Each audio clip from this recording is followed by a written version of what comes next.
नमस्कार किसान साथियों, स्वागत है आप सभी का किसान तुक चैनल पर। मैं हूं देवेंद्र त्रिपाठी। अगले 10 दिनों के दौरान क्या मौसमी बदलाव देश भर में हो सकते हैं, इसकी बात करूंगा।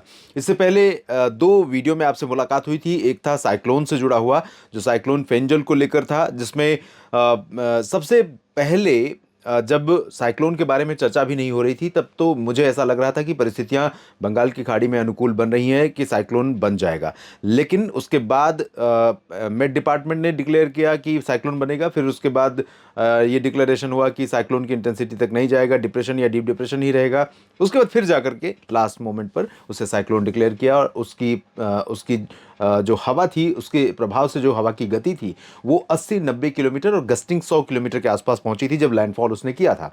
साइक्लोन बना। उसके बाद एक लाइव में आपसे मुलाकात हुई थी, जिसमें मैंने आपको ये बताया था कि देश के अधिकांश भागों पर आने वाले 10 से 15 दिनों तक बरसात की उम्मीदें नहीं थी। एक डब्ल्यूडी उत्तर भारत के भागों में आ रहा है, जो कल से 7 नवंबर से प्रभावित करना शुरू करेगा, और उसका असर पर्वतीय क्षेत्रों पर तो रहेगा।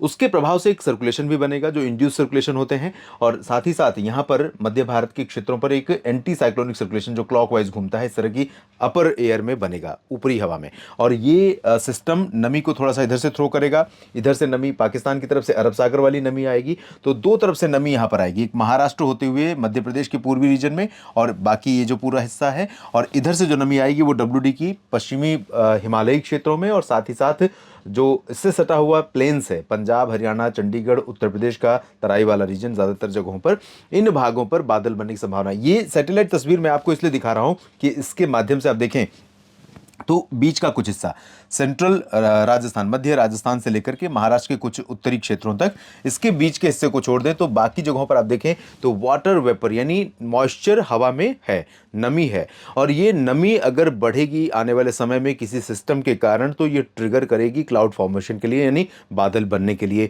और बादल बनेंगे तो बरसात की संभावनाएं भी बनेंगी। आने वाले 10 दिनों के दौरान देश के कई राज्यों में चांसेस हैं, प्रोबेबिलिटी है बारिश की, लेकिन वाइड स्प्रेड चांसेस नहीं है। यानी अगर मैं उत्तर प्रदेश की बात कर रहा हूं तो इसका मतलब यह नहीं है कि उत्तर प्रदेश के सभी जिलों में और सभी जगहों पर बरसात होगी।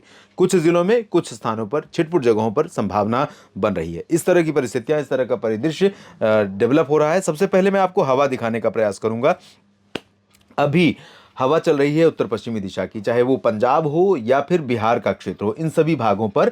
और ये हवा आज तक सस्टेन करेगी, और उसके बाद हवा का रुख बदल जाएगा 7 दिसंबर से। और 7 दिसंबर से जब हवा का रुख बदलेगा, 7, 8, 9 इन 3 दिनों के दौरान यहाँ पर देश के तमाम इलाकों पर हवा का रुख रहेगा, वो या तो बंगाल की खाड़ी की तरफ से रहेगा या अरब सागर की तरफ से। यानी कि नमी का प्रवाह, पंजाब में ड्राइनेस है, या उत्तराखंड और हिमाचल प्रदेश के शिमला समेत, मसूरी, नैनीताल, पंतनगर समेत जो दक्षिणी हिमालयी क्षेत्र हैं, इनमें जो अभी ड्राइनेस है, शुष्कता है, हवा में नमी बहुत रेयर है। और उत्तर प्रदेश में, राजस्थान में और मध्य प्रदेश के पूर्वी उत्तरी क्षेत्रों में, बिहार में, इन भागों में जो नमी कम हो गई है, वो स्थिति बदलने लगेगी। और ये जो बदलाव होगा 7 से लेकर 10 दिसंबर के बीच में, इस रीजन में, गंगा के मैदानी बेल्ट में और नीचे इधर मध्य भारत के पूर्वी भागों में, इसके कारण आप देखेंगे कि ज्यादातर जगहों पर या तो बादल बनेंगे, और नहीं बादल बन पाए तो धुंध, कोहरा, प्रदूषण, कुहासा, ये सारी परिस्थितियां, कंडीशंस। अगर हम दिल्ली की बात करें तो दिल्ली एनसीआर पर पॉल्यूशन लेवल राइज कर जाएगा, जो घट करके 179 पर पहुंच गया था एयर क्वालिटी इंडेक्स। यानी बहुत हालात सुधरे थे इसी ड्राई वेस्टर्ली विंड की वजह से। तो अब हवा का जब रुख बदलेगा तो ये पूरा परिदृश्य भी बदल जाएगा, यू टर्न ले लेगी सिचुएशन। तो एयर क्वालिटी इंडेक्स फिर से 300-400 पार पहुंचने वाला है दिल्ली एनसीआर में। बाकी जगहों पर जहां पर वाटर बॉडीज हैं, टेम्परेचर डाउन है, हवा की रफ्तार कम रहेगी, और जहां पर कह सकते हैं नमी की स्थिति ज़्यादा है, ख़ासतौर पर वाटर बॉडीज़ वाले जो रीजन है, जहाँ पर नदियाँ, जलाशय या बड़े एरिया में खेत हैं और जिनमें सिंचाई हो रखी, उन जगहों पर कोहरा कुहासा बनने की संभावनाएं बन सकती है। तो पूरा का पूरा परिदृश्य पंजाब, हरियाणा, दिल्ली, चंडीगढ़, राजस्थान, उत्तर प्रदेश, बिहार, झारखंड और पश्चिम बंगाल, उड़ीसा, छत्तीसगढ़, पूर्वी मध्य प्रदेश, उत्तरी मध्य प्रदेश, इन भागों पर बदल जाएगा। न्यूनतम तापमान अभी बढ़ेगा, दिन का तापमान थोड़ा सा नीचे जाएगा। वजह यह है कि अगर कोहरा या कुहासा या फिर बादल रहे तो इसके चलते धूप का असर नीचे कम पहुंचेगा। जाहिर सी बात है कि जब धूप का असर कम पहुंचेगा तो जो रात में तापमान गिरा था वो दिन में बहुत ऊपर जाने से रुक जाएगा, धूप का असर कम होने के कारण। ये स्थिति देश के तमाम इलाकों पर देखने को मिलेगी। एक मैप आपको और दिखाना चाहूंगा जो इंडिकेट कर रहा है पहले सप्ताह और दूसरे सप्ताह में, दिसंबर का जो पहला सप्ताह चल रहा है और उसके बाद दूसरा सप्ताह चलेगा, इस दौरान किन जगहों पर शीतलहर की संभावनाएं दिखाई पड़ रही हैं। तो अभी 7 से 10 दिसंबर के बीच में अनुमान यह है कि उत्तर भारत के पहाड़ों पर बर्फ गिर सकती है कई जगहों पर। जम्मू कश्मीर, हिमाचल और गिलगित बाल्टिस्तान, मुजफ्फराबाद, लद्दाख, उत्तराखंड में भी चांसेस रहेंगे। और उसके बाद 9 दिसंबर से रात से परिस्थितियां बदलनी शुरू होंगी और यहाँ पर चलनी शुरू होंगी ठंडी हवाएं। ये वाला जो पोर्शन आप देख रहे हैं पंजाब का दक्षिणी रीजन, जिसमें बरनाला, मोगा, मनसा, संगरूर, फजिल्का, फरीदकोट, मुक्तसर साहिब, इन सभी क्षेत्रों पर, इधर हिसार, सिरसा, फतेहाबाद, रेवाड़ी, महेंद्रगढ़, भिवाड़ी, चरखी दादरी, झज्जर और यहाँ तक कि रोहतक में भी चांसेस रहेंगे। और बीकानेर, चूरू, सीकर, अलवर तक इन क्षेत्रों में इन हवाओं का असर रहेगा। तो ये जो पोर्शन आप देख रहे हैं यहाँ पर शीतलहर की परिस्थितियां पैदा हो सकती हैं। 13 से 19 दिसंबर के बीच में कई जगहों पर शीतलहर की परिस्थितियां पैदा होंगी और इसमें चपेट में आएंगे। चपेट का कह सकते हैं कि आगरा और मथुरा से लेकर दिल्ली, एनसीआर, गौतम बुद्ध नगर, बुलंदशहर, ये सभी रीजन वो रीजन है दोस्तों जहां पर उत्तर भारत के मैदानी भागों में जब पहाड़ों पर जब बर्फ पड़ती है उसके बाद वहां से ठंडी हवाएं पहुंचती, तो इन सभी जगहों पर तापमान में बड़ी गिरावट होती है और ये 4 डिग्री से बिलो नॉर्मल पहुंच जाते, 4 डिग्री से नीचे पहुंच जाते हैं मिनिमम टेम्परेचर, या सामान्य से 4 डिग्री कम।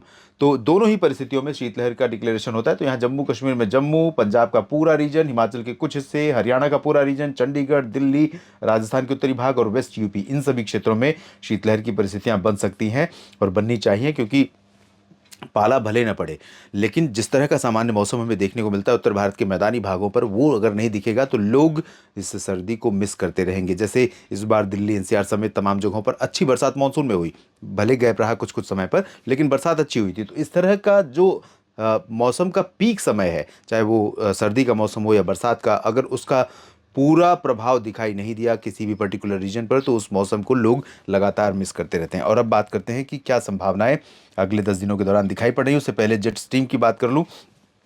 जेट स्ट्रीम जो कि ट्रॉपिकल स्ट्रीम है और ये भूमध्य रेखा के दोनों तरफ चलती है। भूमध्य रेखा लगभग यहाँ पर है, ये भारत का दक्षिणी छोर है और ये उत्तरी छोर है।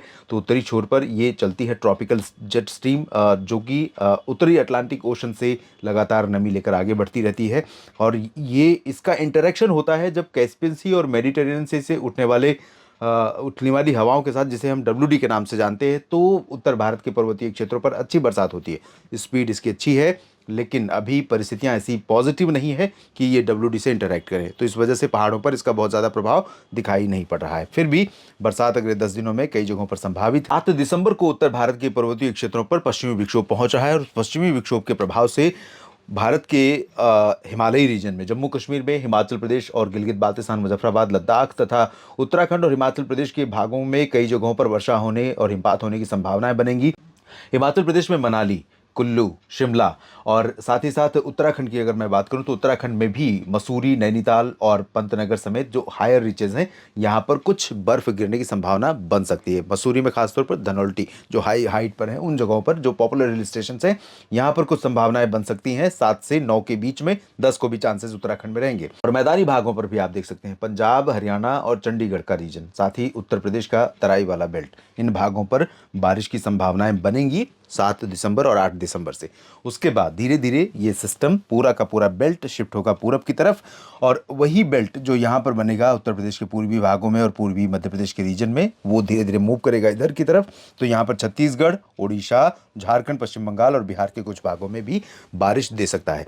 तो मैं आपसे ये कह रहा था कि जब अभी हाल ही में आपसे लाइव में जुड़ा 2 दिसंबर को, तो उस दौरान परिस्थितियां इस तरह की नहीं बन पा रही थी कि साइक्लोनिक सर्कुलेशन या anti cyclonic circulation higher range पर, अपर एयर साइक्लोनिक सर्कुलेशन या एंटी साइक्लोन यहाँ पर नहीं बन रहा था। लेकिन अब इस तरह से इंटरेक्शन हो रहा है कि अरब सागर और बंगाल की खाड़ी की नमी और WD का इंटरेक्शन, तो ये 3 तरफ से जो नमी इकट्ठा हो रही है, जिसका परिदृश्य कुछ समय पहले नहीं समझ में आ रहा था, स्पष्टता नहीं थी, वो अब थोड़ा सा साफ हो रहा है। तो संभावनाएं बन रही है और संभावना बनने का मतलब ये नहीं कि उत्तर प्रदेश में, जैसा कि मैंने शुरू में ही कहा कि उत्तर प्रदेश का जिक्र मैंने किया, तो इसका मतलब ये नहीं कि उत्तर प्रदेश के सभी जिलों में और सभी जगहों पर बरसात होगी।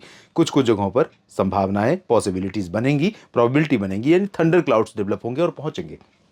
और वही बादल कुछ इधर पूर्वी भारत की तरफ या मध्य भारत के पूर्वी भागों की तरफ, जिसमें विदर्भ, मराठवाड़ा और साथ ही साथ पूर्वी मध्य प्रदेश, छत्तीसगढ़, उड़ीसा पूरा प्रभावित होगा।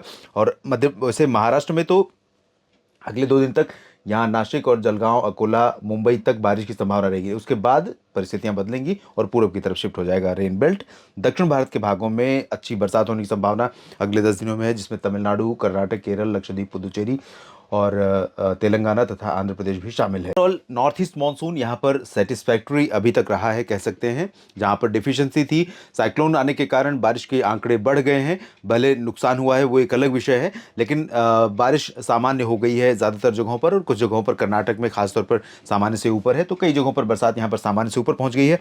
और इस सिनारियो में जैसा कि मैंने कहा कि जो पहाड़ों पर बर्फ़ गिरेगी, बर्फ़ गिरने के बाद जब सिस्टम आगे निकल जाएगा, WD मूव करेगा, तो ये जो मैप आपको मैंने दिखाया था, ये हमें इंडिकेट कर रहा है कि 7 से तो नहीं, लेकिन 9-10 दिसंबर से कुछ हिस्सों में यहाँ पर कोल्ड वेव यानी शीतलहर की परिस्थितियाँ बनती हुई दिखाई देंगी। तो ठंडी कड़ाके की पड़े, इसका इंतज़ार आपको है। पहाड़ों पर बर्फ़ गिरे, इसका भी इंतज़ार आपको है। दिल्ली, पंजाब, हरियाणा, राजस्थान, उत्तर प्रदेश, मध्य प्रदेश, गुजरात, बिहार, झारखंड, पश्चिम बंगाल, उत्तरी छत्तीसगढ़, ओडिशा के ज़्यादातर भागों पर जहां लंबे समय से बरसात नहीं हुई, ओडिशा के उत्तरी भागों में खासतौर पर, तो इंतज़ार बारिश का है आपको।